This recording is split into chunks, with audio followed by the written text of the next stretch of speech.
आज या आपण उपदेश शीर्षक वलांडन आणि प्रथम चर्चचा विश्वास याच्यासोबत मिळून परमेश्वराचे वचन वाटूया.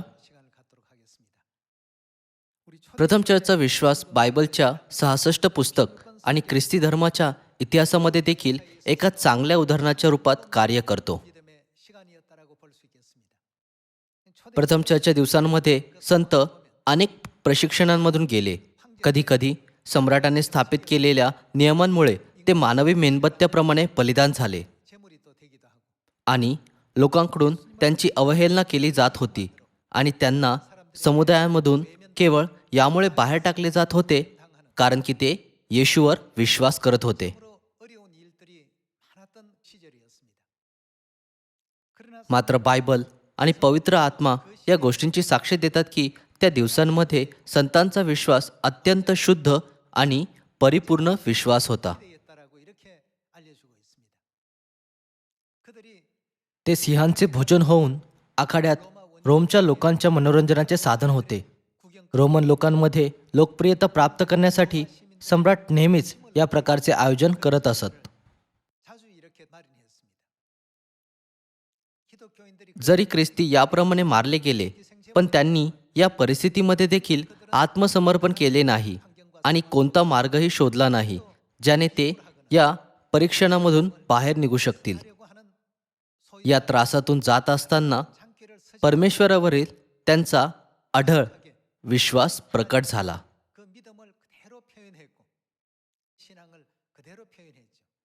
ते असे करण्यामध्ये सक्षम होते कारण की ते नेहमी या वस्तुस्थितीवर विश्वास करत होते की या पृथ्वीवरील जीवन तात्पुरत्या स्वरूपाचे आहे आणि स्वर्गात त्यांचे जीवन सर्व काळासाठी राहील. त्यांना पूर्णपणे विश्वास होता की पृथ्वीवर ते ज्या दुःखांतून, त्रासांतून आणि उपवासातून जात आहेत ते तात्पुरत्या स्वरूपाचे आहे व हे लवकरच समाप्त होईल. आता या आपण प्रथम चर्चच्या संतांच्या जीवनाला मागे वळून पाहूया आणि यावर विचार करू की ते जीव जाईपर्यंत देखील वलांडनाचे सत्य पालन करण्यासाठी किती उत्सुक होते. या आपण इब्री लोकासचे पुस्तक अध्याय 11 वर एक दृष्टी टाकू. या आपण इब्री लोकासचे पुस्तक अध्याय 11 वचन 33 मधील परमेश्वराचे वचन पाहूया. इब्री लोकास अध्याय 11 वचन 33 म्हणते, त्यांनी विश्वासाच्या द्वारे राज्य जिंकली, नीतिमत्व आचरले, अभिवचने मिळवली, सिंहांची तोंडे बंद केली, अग्नीची शक्ती नाहीशी केली, ते तलवारीच्या धारेपासून बचावले, ते दुर्बळांचे सबळ झाले, ते लढाईत पराक्रमी झाले, त्यांनी परक्यांची सैन्ये पळविली. स्त्रियांना त्यांची मृत माणसे पुनरुत्थान झालेली अशी मिळाली. आणखी कित्येकांनी आपणास अधिक चांगले पुनरुत्थान प्राप्त व्हावे म्हणून खंडणी भरून मिळणारी सुटका न स्वीकारता हाल सोसले. त्यांनी काही कारण न करता त्या क्षणिक परीक्षणातून आणि परिस्थितीतून मुक्त होण्याची इच्छा केली नाही. चला वचन 36 पाहू. आणि इतरांना टवाळ्या, मारहाण यांचा आणि बंधने व कैद यांचाही अनुभव आला. त्यांना दगडमार केला, मोहपाशात टाकले, करवतीने चिरले, ते तलवारीच्या धारेने मेले, ते मेंढरांची व शेडांची कातडी पांघरून फिरत असत, ते लाचार, पीडित, त्रासलेले असे होते. त्यांना जग योग्य नव्हते. ते अरण्यातून, डोंगरातून, गुहांमधून व जमिनीतल्या विरवरांतून भटकत असत. अर्थातच यामध्ये विश्वासाचे पूर्वज सुद्धा सहभागी आहेत जे त्यांच्या पूर्वी होते. पण हे विशेषपणे प्रथम चर्चबद्दल आहे की त्यांची थट्टा केली गेली, त्यांना फटके मारले आणि कैद केले आणि कारावासात टाकले. हे सर्व सहन करून त्यांनी वलांडन पाळण्यासाठी कधीही कोणत्याच गोष्टीचा अडथळा येऊ दिला नाही. अशा परिस्थितीतही त्यांनी वलांडन का पाळला? या आपण इयोबाचे पुस्तक अध्याय 36 मध्ये याचे कारण शोधूया. या इयोब अध्याय 36 वचन 24 पाहू. इयोब अध्याय 36 वचन 24. लोकांनी गायन रूपे त्याच्या करणीचा महिमा वर्णिला आहे. त्या गाण्याचे स्मरण ठेव. सर्व मनुष्य ती पाहत राहतात, मानवी ते दुरून पाहतो. 모든 사람이 우러러 보나니 먼 데서도 보나니라고 했습니다. 하나님 परमेश्वरने अनेक कार्य केले आहेत. 들이 있습니다. त्यांनी जे काही केले ते लक्षात ठेवून आपण काय केले पाहिजे? आपण त्या कार्याचे गौरव आणि प्रशंसा करणे लक्षात ठेवले पाहिजे. याचे एक स्पष्ट कारण आहे की आपण त्यांचे गौरव आणि प्रशंसा का केली पाहिजे? 예, 고린도전서 चला पहिले करंथीकरासचे पुस्तक अध्याय 11 वचन 23 वर जाऊ. पहिलं करंथीकरास अध्याय 11 वचन 23. 내가 कारण जे मला प्रभूपासून मिळाले तेच मी तुम्हाला सांगितले आहे की ज्या रात्री प्रभू येशूला धरून देण्यात आले त्या रात्री त्याने भाकर घेतली, 축사하시고 आभार मानून ती मोडली आणि म्हटले, हे माझे शरीर आहे, हे तुमच्यासाठी आहे, माझ्या स्मरणार्थ हे करा. 기념하라 하시고 19 मग भोजन झाल्यावर त्याने प्याला घेऊन तसेच केले आणि म्हटले, हा प्याला माझ्या रक्ताने झालेला नवा करार आहे. जितक्यांदा तुम्ही हा पिता तितक्यांदा माझ्या स्मरणार्थ हे करा. 하셨으니 कारण जितक्यांदा तुम्ही ही भाकर खाता व हा प्याला पिता तितक्यांदा तुम्ही प्रभूच्या मरणाची तो येईपर्यंत घोषणा करिता. 하는 것이라고 했습니다. प्रेषित पौलाने प्रथम चर्चच्या दिवसांमध्ये हे पत्र करंथी येथील लोकांना लिहिले होते. करंथ युरोपमधील एक शहर होते जे सध्याच्या ग्रीसच्या जवळ होते. 지역은 지금의 이제 그 그리스 지역 가까운 그 코린트라고 하는 유럽 प्रेषित पौलाने शहरातील सदस्यांना ठामपणे म्हटले, नवीन कराच्या वलांडन सणाचे सत्य माहीत असणे आणि प्रचार करणे जोपर्यंत ख्रिस्त दुसऱ्यांदा या पृथ्वीवर येत नाही तोपर्यंत केले पाहिजे. 진리다는 이 사실을 사도 바울은 힘주어 강조하고 있는 것입니다. परमेश्वराने केलेल्या सर्व कार्यांमधून नवीन कराला स्थापित करण्याचे कार्य आणि मनुष्यजातीला वलांडन देण्याचे कार्य इतके महान आहे की इयोब अध्याय 36 मध्ये लिहिलेले आहे. 장의 말씀과 같이 गायन रूपे त्याच्या करणीचा महिमा वर्णिला त्या गाण्याचे स्मरण ठेव. हे खूप महत्त्वाचे कार्य आहे. 그러니 या प्रकारे प्रथम चर्चच्या सदस्यांनी ख्रिस्ताच्या सर्व शिक्षणाला आपल्या अंतःकरणात साठवून ठेवले आणि अगदी अशा परिस्थितीमध्ये पण शेवटपर्यंत आपल्या विश्वासाला टिकून ठेवले ज्याने त्यांच्यासाठी विश्वासाचे जीवन जगणे कठीण बनवले होते. 지켜나갔던 것이죠. 그래서 오늘날 तसेच त्यामुळेच आपण परमेश्वर आणि ख्रिस्तावर विश्वास करतो जरी आज लोक ख्रिस्ताच्या शिक्षणापासून आपली तोंडी फिरवतात. 그리스도를 신앙하고 있습니다. अगदी त्या जागेवर जेथे अगणित लोक बलिदान झाले, त्यांना सिंह आणि तलवारीद्वारे धमकावले गेले, तरीही प्रथम चर्चच्या सदस्यांनी त्या सत्याचे पालन केले जे ख्रिस्ताने त्यांना शिकवले होते. 그 진리의 도를 초대교회 परमेश्वरने इफसी येथील मंडळीच्या माध्यमातून प्रथम चर्चच्या विश्वासाचे वर्णन केले, जे प्रकटीकरणाच्या पुस्तकामध्ये वर्णन केलेल्या 7 मंडळींपैकी एक आहे. 표현을 했습니다. इफसीचा अर्थ आवडण्यायोग्य हा नाही का?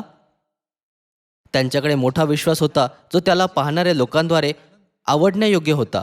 प्रथम चर्चच्या कार्याला व विश्वासाला पाहूनच आपण समजू शकतो की हे किती आवडण्यायोग्य होते. 초대교회 성도들의 그 믿음의 행적 속에서 남겨두었던 것이죠.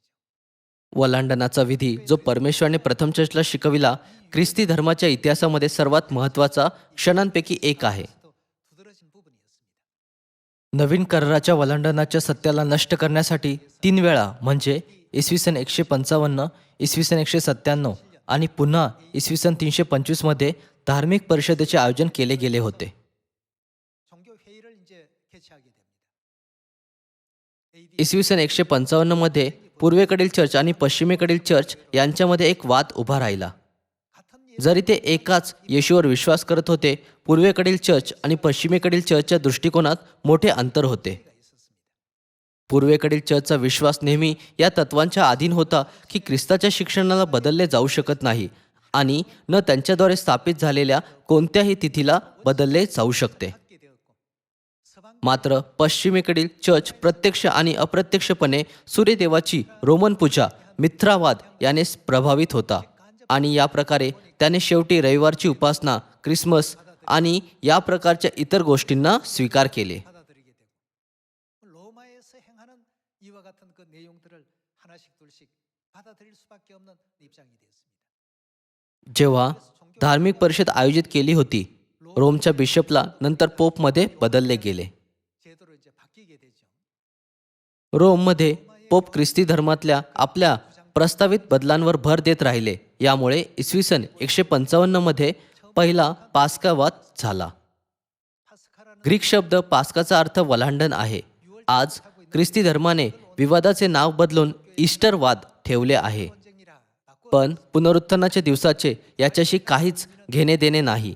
एवढेच काय तर 0.001% देखील नाही.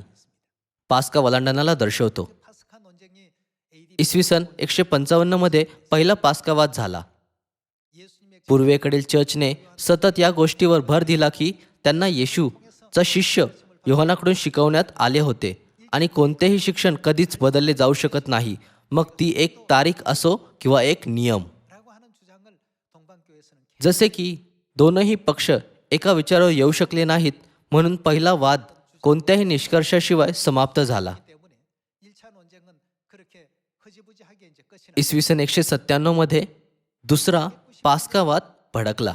2차 파스카 논쟁이 또 발생이 त्यावेळी देखील वलांडण आपल्या महत्त्वामुळे वादाचे प्रमुख कारण बनला होता. 참 중요한 진리이기 때문에 पुन्हा पूर्वेकडील चर्च आणि पश्चिमेकडील चर्च यांच्यामध्ये वेगवेगळे दृष्टिकोन समोर आले. 나타나기 시작했습니다. पूर्वेकडील चर्चने असे म्हणून भर देणे सुरू ठेवले, आम्ही तारखे किंवा उपासनेच्या नियमांबाबत सूट देऊ शकत नाही, याचे परिवर्तन नाही केले पाहिजे आणि न कधी याला बदलले जाऊ शकते. ही परिस्थिती इसवी सन 325 पर्यंत अशीच सुरू राहिली, कारण की ते पहिल्या व दुसऱ्या परिषदेच्या माध्यमातून एकमेकांना पटवू शकले नाहीत. त्यामुळे काहीच होऊ शकले नव्हते. 상대를 설복할 수 없기 때문에 유야무야 희미해져 버렸던 वलांडणाच्या वादाला ईस्टरवादाचे नाव दिले गेले होते आणि हा नवीन शब्द आता ख्रिस्ती इतिहासामध्ये शिकवला जात आहे. 힘을 바꿔서 그렇게 आपल्या सियोनमधील सदस्यांना माहीत असले पाहिजे की पास्काचा ईस्टरशी काहीच संबंध नाही. एवढेच काय तर 0.001% देखील नाही. 아셔야 됩니다. इसवी सन 325 मध्ये पूर्वेकडील चर्च आणि पश्चिमेकडील चर्च रोमन सम्राट कॉन्स्टंटीनच्या निर्देशाखाली एक मतावर आले. 서방 교회가 모여서 अखेरीस पवित्र कॅलेंडरनुसार पहिला महिना म्हणजे निसान महिन्याच्या 14व्या दिवशी पाळला जाणारा वलांडण गायब झाला. असा निर्णय घेण्यात आला की याला ईस्टर या नवीन नावाने वसंत विश्वाच्या पौर्णिमेनंतर येणाऱ्या रविवारी पाळला पाहिजे. 할절이라는 명칭으로 6월절은 자연스럽게 वलांडण गायब झाला म्हणून ईस्टर आणखी प्रसिद्ध झाला आणि हा आजपर्यंत पाळला जात आहे. 오늘날까지 지금 전해지고 있는 것입니다. प्रथम चर्चच्या संतांकडे ठाम विश्वास होता की त्या लोकांना वाचवण्यासाठी ज्यांनी स्वर्गात पाप केले आणि सर्व काळच्या मरणास पात्र ठरलेले होते, आम्हाला परमेश्वराने वलांडणाच्या द्वारे आपले देह व रक्त दिले. 대신해서 고난을 당하시면서 만들어 हे ते आमच्या पापांमुळे वधस्तंभावर बलिदान झाले. त्यामुळे आपण त्यांच्या शिक्षणामध्ये काही टाकू नये किंवा काढू नये. जर ते मिथ्रावाद सारख्या रोमन प्रथेमध्ये थोडेसे पण सहभागी झाले असते तर त्यांना शारीरिक रूपात कमी यातना दिल्या असत्या. 고난은 덜 받았을런지도 मात्र ते त्या मार्गाचे पालन करू इच्छित नव्हते. 이 땅에 त्यांचा विश्वास होता की या पृथ्वीवर सर्व काही क्षणिक आणि तात्पुरते आहे. 잠깐의 고통이 지나면 क्षणभराच्या त्रासानंतर आम्ही सार्वकालिक स्वर्गाच्या राज्यामध्ये सार्वकालिक जीवनाचं मुकुट प्राप्त करणार.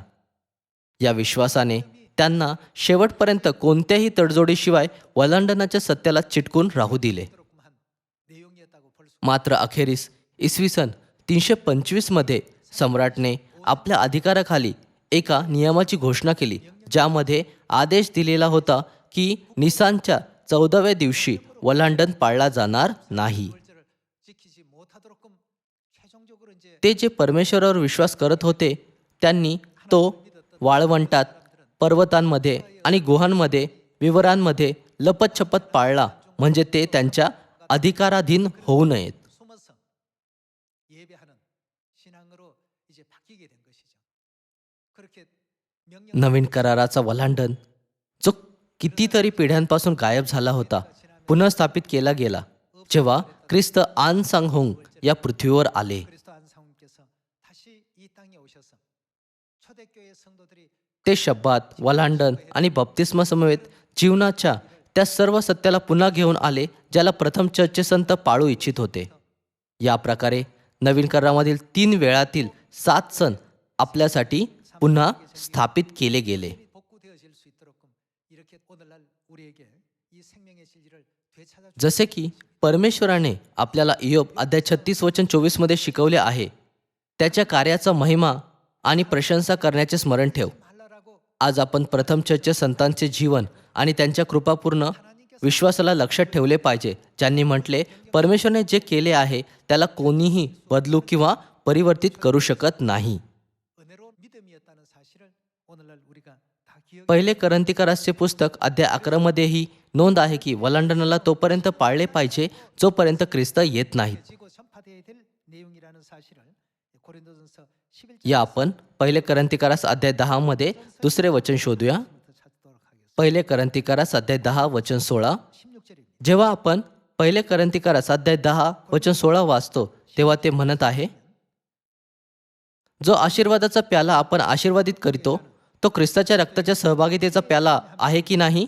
जी भाकर आपण मोडितो ती ख्रिस्ताच्या शरीराची सहभागितेची भाकर आहे की नाही? 떡이 하나 आपण पुष्कळ जण असून एक भाकर एक शरीर असे आहो. 여기서 येथे सहभागितेचा प्याला ज्याच्याद्वारे आपण ख्रिस्ताच्या रक्तामध्ये सहभागी होतो वलांडनाच्या द्राक्षरसाच्या प्याल्याला दर्शवित आहे. जो आशीर्वादाचा प्याला आपण आशीर्वादित करीतो तो ख्रिस्ताच्या रक्ताच्या सहभागितेचा प्याला आहे की नाही?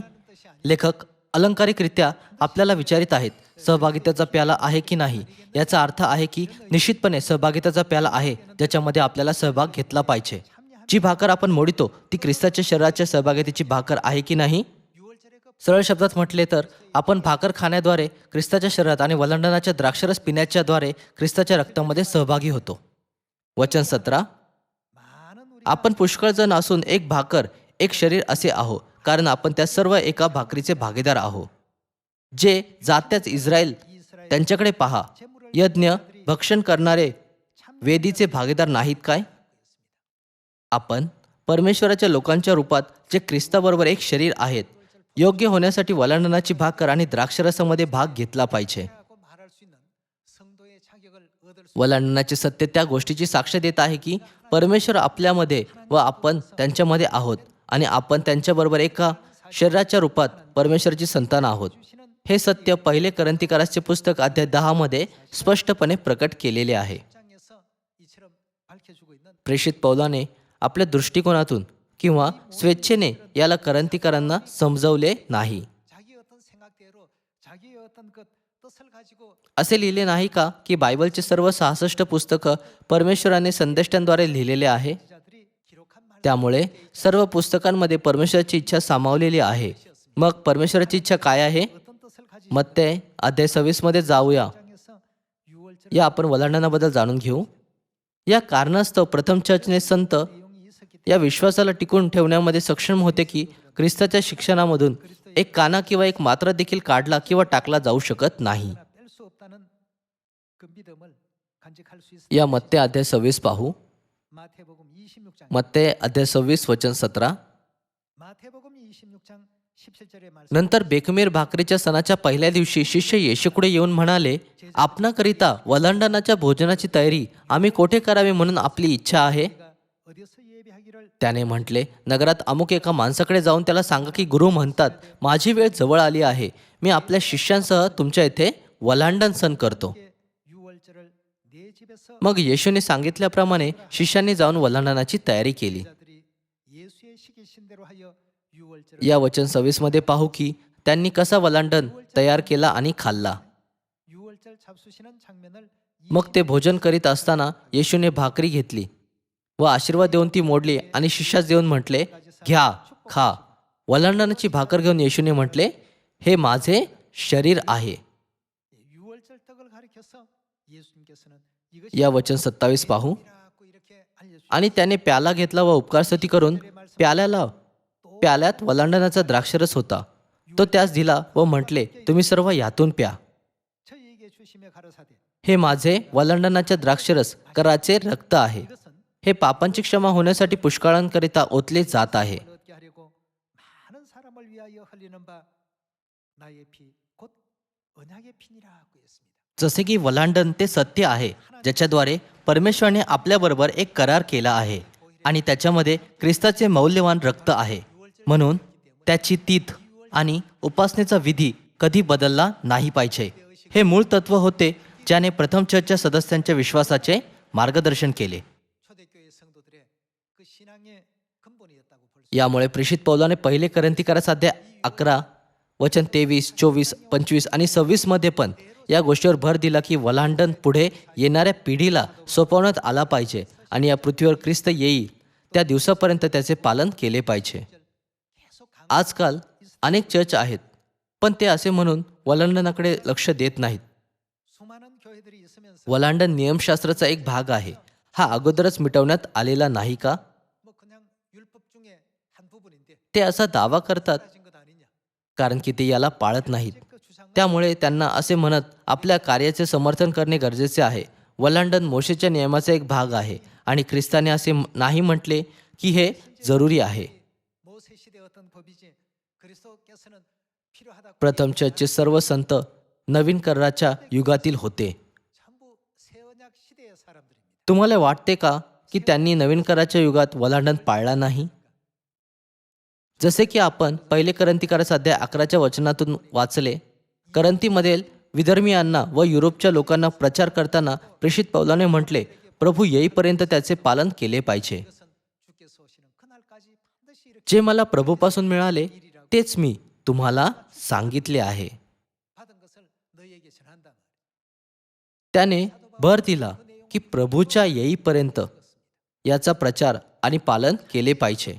없어지지 아니하고 주께서 오시는 आज बहुतेक लोक वल्हांडणाला न पाळण्याचा बहाणा करत असे म्हणतात, हा मोशेच्या नियमातील भाग आहे 유월절을 किंवा हा वधस्तंभाद्वारे मिटवण्यात आला आहे कारण की हा कराराचा एक भाग आहे. चला पाहूया की इब्री करास अध्याय 10 वचन 26 मध्ये बायबल त्यांच्या खोट्या दाव्याबद्दल काय म्हणत आहे. 대해서 히브리서 इब्री लोकांपत्र अध्याय 10 वचन 26. कारण सत्याचे ज्ञान मिळाल्यावर आपण बुद्धी पुरस्पर पाप केले तर पापाबद्दल यापुढे यज्ञ व्हावयाचा राहिला नाही, 다시 तर न्यायाची आणि विरोधांस गिळंकृत करील अशा अग्नीच्या भडक्याची एक प्रकारची धास्ती एवढीच. मोशेच्या नियमशास्त्राचा कोणी भंग केला तर त्याच्यावर दया न होता त्याला दोघांच्या किंवा तिघांच्या साक्षीवरून मरणदंड होतो. तर ज्याने देवाच्या पुत्राला पायाखाली तुडवले जेणेकरून तो स्वतः पवित्र झाला होता, ते कराचे रक्त ज्याने अपवित्र मानले आणि कृपेच्या आत्म्याचा अपमान केला, तो किती अधिक कठीण दंडास पात्र ठरेल म्हणून तुम्हास वाटते? मत्ते अध्याय 26 नुसार कराचे रक्त कशाला दर्शविते? वल्हांडणाच्या द्राक्षरसाचा संदर्भ देत येशूने म्हटले, हे माझे कराचे रक्त आहे, हे पापांची क्षमा होण्यासाठी पुष्कळांकरिता ओतले जात आहे. 곧 언약의 피라 갖고 있습니다. तर ज्याने देवाच्या पुत्राला पायाखाली तुडविले जेणेकरून तो स्वतः पवित्र झाला होता, ते कराचे रक्त ज्याने काय मानले? अपवित्र मानले आणि कृपेच्या आत्म्याचा अपमान केला, तो किती अधिक कठीण दंडास पात्र ठरेल म्हणून तुम्हास वाटते? 꼭 생각하라 갖고 있습니다. 하나님께서 मनुष्य जातीला वाचवण्यासाठी आणि आपल्याला तारण देण्यासाठी परमेश्वरने असे दयाळू आणि कष्टाळू कार्य केले. 이루어 주신 내용인데 बायबल म्हणते, जो व्यक्ती त्या कराच्या रक्ताला जे येशूने वधस्तंभावर सांडले होते आणि ज्यासाठी त्याने आपला प्राणाचा देखील त्याग केला होता, अपवित्र मानतो, तो दंडास पात्र आहे. 이건 ही अशी गोष्ट आहे ज्याचा आपण काळजीपूर्वक विचार केला पाहिजे. 그걸 너희는 꼭 생각하라 갖고 이렇게 आजकाल 말씀하고 आपल्या आजूबाजूला अनेक चर्च आहेत ज्यांच्याकडे स्वतःचा दृष्टिकोन आहे. 각자 나름대로의 어떤 생각들이 다 मात्र 2000 वर्षापूर्वी तसेच आजही परमेश्वर पृथ्वीवर आले आणि नवीन कराच्या वल्हांडणाचे सत्य सांगितले. 주신 या सत्यासाठी प्रथम चर्चच्या संतांनी आपला जीव सुद्धा दिला. 이를 지키기 위해서 목숨도 내던졌습니다. या गोष्टीवर विचार करत की त्यांनी कसा वल्हांडण पाळला, आपणही या युगामध्ये फक्त असा विचार नाही केला पाहिजे, पहिल्या महिन्याच्या 14व्या दिवशी संध्याकाळी वल्हांडण आहे. 라고 할 것이 아니라 आपण जगातील चर्चच्या दृष्टिकोनाचे पालन केले पाहिजे का? जे नवीन कराच्या मौल्यवान वल्हांडणाला जो कराच्या रक्ताने स्थापित झाला होता एक अपवित्र वस्तू समजतात. 교회의 어떤 기준에 따라갈 यापेक्षा आपण हे लक्षात ठेवले पाहिजे की ख्रिस्ताच्या मौल्यवान शिक्षणाचे पालन करून परमेश्वर दुसऱ्यांदा येईपर्यंत याला दुर्लक्ष नाही केले पाहिजे. 결단코 소홀히 여겨져서는 안 될 या वचन 29 पुन्हा वाचूया. 해야 되겠죠. 그래서 तर ज्याने देवाच्या पुत्राला पायाखाली तुडविले जेणेकरून तो स्वतः पवित्र झाला होता, ते कराचे रक्त ज्याने अपवित्र मानले आणि कृपेच्या आत्म्याचा अपमान केला, तो किती अधिक कठीण दंडास पात्र ठरेल म्हणून तुम्हास वाटते? 숭하겠냐 너희는 꼭 생각하라. कारण सूट घेणे मजकडे आहे, मी फेड करीन. आणखी परमेश्वर आपल्या लोकांचा न्याय करेल असे ज्याने म्हटले तो आपल्याला माहीत आहे. 우리가 아노니라고 하셨습니다. आणि कृपेच्या आत्म्याचा अपमान केला तो किती अधिक कठीण दंडास पात्र ठरेल म्हणून तुम्हास वाटते. 얼마나 더 중하겠는지 한번 생각해 보라. परमेश्वर या वस्तुस्थितीचे ज्ञान देतात की परमेश्वराच्या न्यायाची वेळ आल्यावर त्यांना आपले दोष जाणवतील. 잘못이 무엇이었는가를 반드시 알게 될 것이라고 이렇게 या आपण यिर्मया संदेष्टाच्याद्वारे लिहिलेली आणखी एक भविष्यवाणी पाहू आणि खात्री करू की परमेश्वराने नवीन कराराच्या वल्हंडनाच्या रक्ताच्या माध्यमातून संपूर्ण मनुष्यजातीला काय वचन दिले होते. 우리 예레 या आपण यिर्मयाचे पुस्तक अध्याय 31 वर जाऊ. यिर्मया अध्याय 31 वचन 31. 예레미야 31장 31절의 말씀 보시면 परमेश्वर म्हणतो, पहा असे दिवस येत आहेत की त्यात इस्रायलचे घराणे व यहुदाचे घराणे यांच्याबरोबर मी नवा करार करीन. 새 언약을 세우리라. लुका अध्याय 22 वचन 20 मध्ये वलांडनाला नवीन करार म्हटले आहे. 라고 말하고 있죠. या वचन 33 मध्ये नवीन कराराच्या वलांडनाचा अर्थ पाहूया. 그 뜻을 33 तर परमेश्वर म्हणतो, त्या दिवसांनंतर इस्रायलच्या घराण्याबरोबर जो करार मी करीन तो हा, मी आपले धर्मशास्त्र त्यांच्या अंतर्यामी ठेवीन. 내가 나의 법을 येथे आपले धर्मशास्त्र नवीन कराराला दर्शवित आहे. 여기서 선포하신 मी ते त्यांच्या हृदयपटलांवर लिहील. मी त्यांचा देव होईल व ते कोण होतील? माझे लोक होतील. 그들은요 내 백성이 될 것이라. 그럼 이것이 없는 लोक ज्यांच्याकडे हा करार नाही त्यांना परमेश्वराचे लोक समजले जाऊ शकत नाही आणि परमेश्वर त्यांचे परमेश्वर नाहीत. येथे परमेश्वराने स्पष्टपणे आपल्याला सांगण्यासाठी हे वचन दिले आहे की ते कोणाचे परमेश्वर आहेत. 하나님은 누구의 하나님인가를 분명히 여기서 알려 परमेश्वराने घोषणा केली, मी आपले धर्मशास्त्र त्यांच्या अंतर्यामी ठेवीन आणि या वस्तुस्थितीची साक्ष दिली की त्यांच्याकडे करार नाही ते त्यांचे लोक होऊ शकत नाही. 주시고 선포하신 장면이 मी त्यांचा देव होईल व ते माझे लोक होतील. 되고 그들은 내 백성이 될 것이라. परमेश्वर म्हणतो, 그들이 다시는 각기 यापुढे कोणी आपल्या शेजाऱ्यास कोणी आपल्या बंधूस परमेश्वराला ओळखा असा बोध करणार नाहीत. कारण लहानापासून थोरापर्यंत ते सर्व मला ओळखतील. मी त्यांच्या अधर्माची क्षमा करेल, त्यांचे पाप मी यापुढे स्मरणार नाही. 지 아니하리라. 여호와의 परमेश्वराने वलांडनाच्या सत्याला स्थापित केले. 이렇게까지 त्यांनी दुसऱ्यांदा या कराला आपल्या लोकांबरोबर दृढपणे स्थापित केले. 언약하시고 세워주신 वलांडनाचे सत्य या पृथ्वीवर राहण्यादरम्यान आपल्याला नाशापासून वाचवण्यात सक्षम बनवतो. 살아가는 과정에서 재앙도 मात्र सर्वात मोठा नाश नरकात जाण्याचा आत्मिक नाश आहे. 더 큰 재앙입니다. वलांडनाचा सण आपल्याला नाशापासून वाचवितो. वलांडन आपल्यासाठी तारणाचा शिक्का आहे आणि परमेश्वराची हमी आहे. 하나님의 어떤 보증이 되어 주신 प्रथम चर्चच्या संतांप्रमाणे आपण पण या सत्यावर आश्वस्त असले पाहिजे आणि आपल्या आजूबाजूच्या अनेक लोकांना वलांडनाचा प्रचार केला पाहिजे.